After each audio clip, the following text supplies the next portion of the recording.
Welcome back everyone, I'm Caesar from Puente Hyundai, and today I'm going to be going over the steering wheel controls for the Ioniq 5.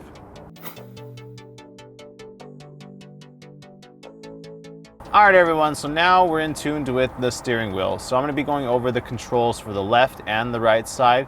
So first we're going to be doing your voice recognition, or if you're plugged into one of your CarPlays, it's going to be using OK Google or Siri. Next, you're going to have your mode, and you can actually customize this with the favorites button in the panel here that we went over in one of our previous videos.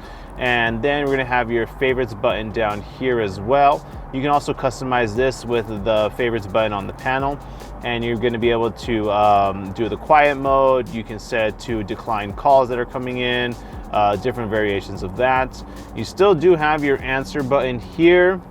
If we move up, you're going to have your toggle. That's still going to be used for the volume up and down, and if you push in, that'll mute the sound that's coming out. And if we go over to the right, this is just going to be used for your playlist or for your next track.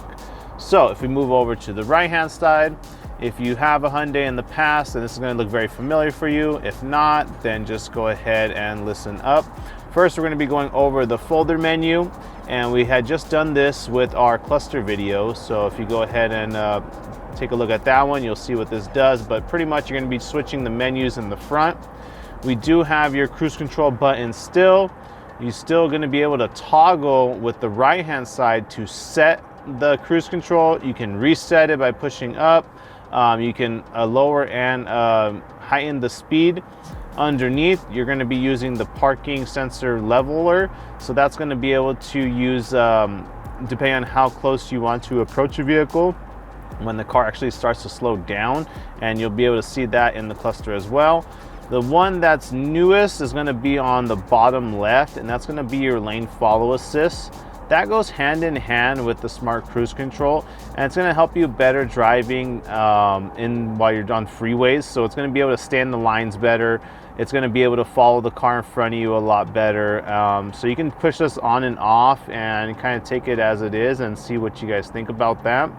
Up top here, we have the little arrows, and you have another button that can push in for OK or to like enter a menu.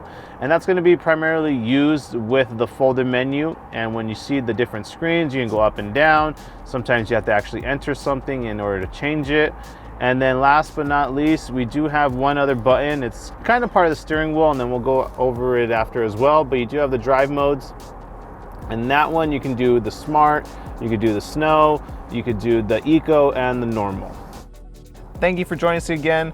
Hopefully you learned a little bit more about the Ioniq 5 and its steering wheel controls. If you have any questions, go ahead and leave that in the comments section. And like always, please like, share, subscribe, and we'll see you next time here at Puente Hills Hyundai.